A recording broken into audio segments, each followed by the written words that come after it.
You know, the best stories that are out there, be they in book form or in a film that you've seen, are stories that have a clear plot, usually a character you can relate to. And then for you to connect to the story, there needs to be some kind of a conflict and hopefully a resolution. There might even be a surprise ending. And Hollywood will produce films that they will do test screenings with before they release them to the general public. They'll show them to a limited number of people to see how that film connects. And if the audience doesn't like it, there have been instances where the ends of films were reshot so they would be received better. You know, it's funny when you go to movies, there are certain things that are true only in the movies. Someone compiled a list of them, and I found these to be quite true. For instance, only in the movies, when someone has a shopping bag from the grocery store, there will always be at least one stick of French bread in it. Have you ever noticed that? There's always always a loaf of French bread. Also, in the movies, the ventilation system of any building is always the perfect hiding place. No one will ever think of looking for you there, and you can travel to any part of the building you want to without difficulty. Is that not true?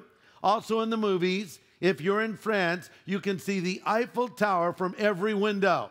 That's just one of those absolute things of the movies. Also, if you're being chased through town, you can usually take cover in a passing St. Patrick's Day parade, no matter what time of the year it is. How about this one? In the movies, when you're paying for a taxi, have you ever noticed no one ever checks the amount of money they pull out? They just reach in randomly, give the bill. It's always the right amount, and off it goes. Also, in the movies, all bombs are fitted with electronic timing devices with large red readouts so you know exactly when the bomb is going to go off, right?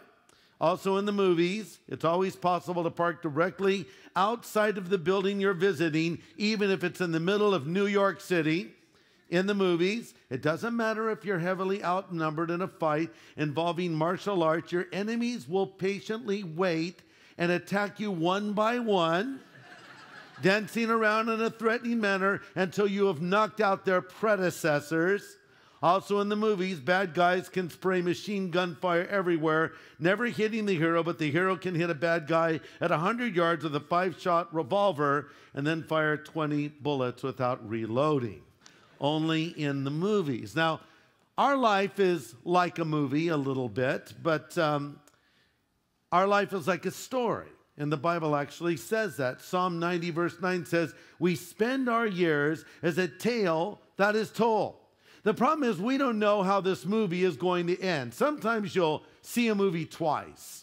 I won't usually do this, but there's a few films that I've revisited a number of times, and when you've done that, you know what's going to happen. But life is not like that because we don't know what's going to happen. We don't understand how a conflict is going to be resolved. We don't get how this is going to work out. I mean, imagine if you were Joseph mid-story trying to figure out how this was all going to work out. I mean, here's a guy with a promising beginning, raised in a loving, godly home with a doting father. Next thing you know, he's sold into slavery by his wicked brothers. And then he is put into a home of a man who elevates him to a position of great prominence. And then the guy's wife starts hitting on him. Joseph rejects her advances and is falsely accused of rape and thrown into prison. What's that all about? But of course, if you know the rest of that story, with all the twists and turns, how God used it ultimately for his glory. How about the book of Job?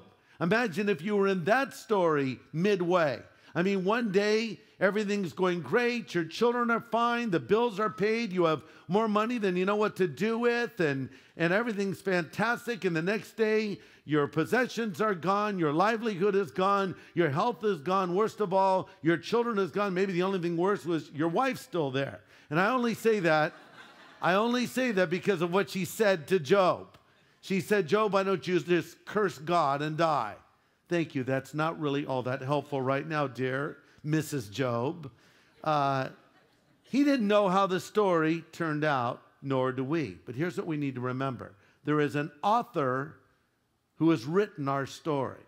And the good thing about our author is he finishes what he begins, right? He is the author and what? finisher of our faith. There is a director in our film that we are the star of. Yes. And there is a plot, and there's going to be a happy ending ultimately.